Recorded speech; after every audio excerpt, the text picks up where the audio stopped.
Dave ended up getting an article, ad sewn by Skippy White's. It was a record store. Yeah. Sold records back then. You know, God bless Skippy White, a white guy in the hood. He used to at record store. So Dave got an ad from him, $200.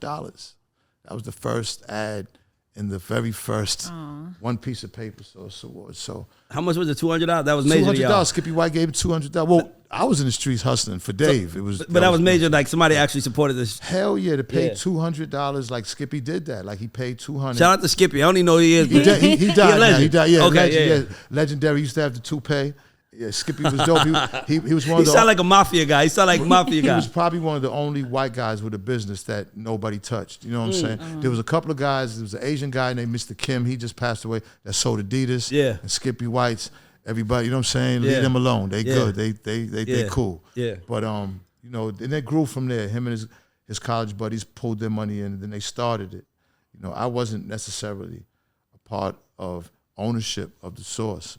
It's just that me and Dave was friends, and he would you know, like I would go visit him, you know, and I was heavy like in the drug game and the street game in Boston, like heavy. So it was like, for me, it was just like somewhere to kind of get away from the madness. So I'd go visit Dave. His roommate would have weed in his drawer, and I'd like steal the weed from him. Man, fuck yeah, like, that's nice. I was a wild boy, you know what I'm saying? But I really didn't vibe with none of them. Dave was really the only cool-ass one that I vibed with, and we was brothers for 18 years after that. Exactly. So are you in your relationship, are y'all good now? You know,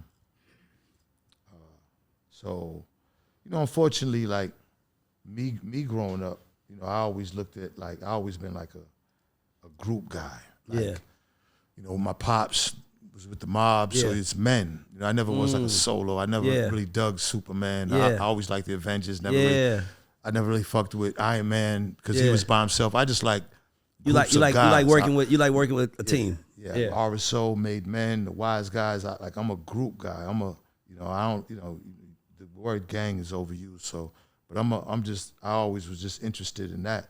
And, you know, my thing is like, when I grew up, I used to watch groups break up and be like, damn, you know, anybody, even a starting five of a basketball team or somebody, you know, you'd be like, damn, because you looked at these people as a camaraderie, and you look at these guys and you're looking at that like yourself. Yeah. Because when you grow up, it's just you and your guys, and you hold tight to it. Everybody has a role. Like you this, you that person on the team. You hold tight to that though. You love them.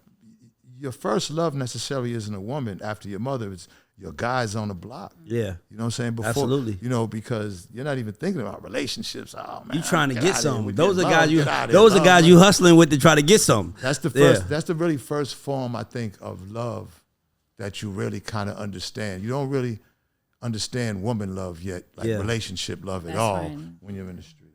It's like your guys on the block, those, you know, and you don't know it's that type of love because back then you're not thinking love. It's just that when you think now, as I'm older now and I understand love more better, it was like, man, like those guys, like there was nothing tighter. And when you grow up like that, you always want that. And then as you grow up, you realize that don't happen. Yeah. Or I think what happens is that, because my mom used to always tell me when I was a kid, they ain't gonna be your friends in 10 years.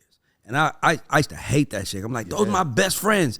And then you start realizing once ambitions come out, women get in a relationship, men kind of get pulled separate directions. And, you know, like, I'll give anything to just have me and my 5 friends that we grew up with back the way we used to be. I say it all the time. I wish they was here. Like, I wish they was here with me now, because who will you feel safer with than somebody that knew you when y'all was sharing a Checkers burger together?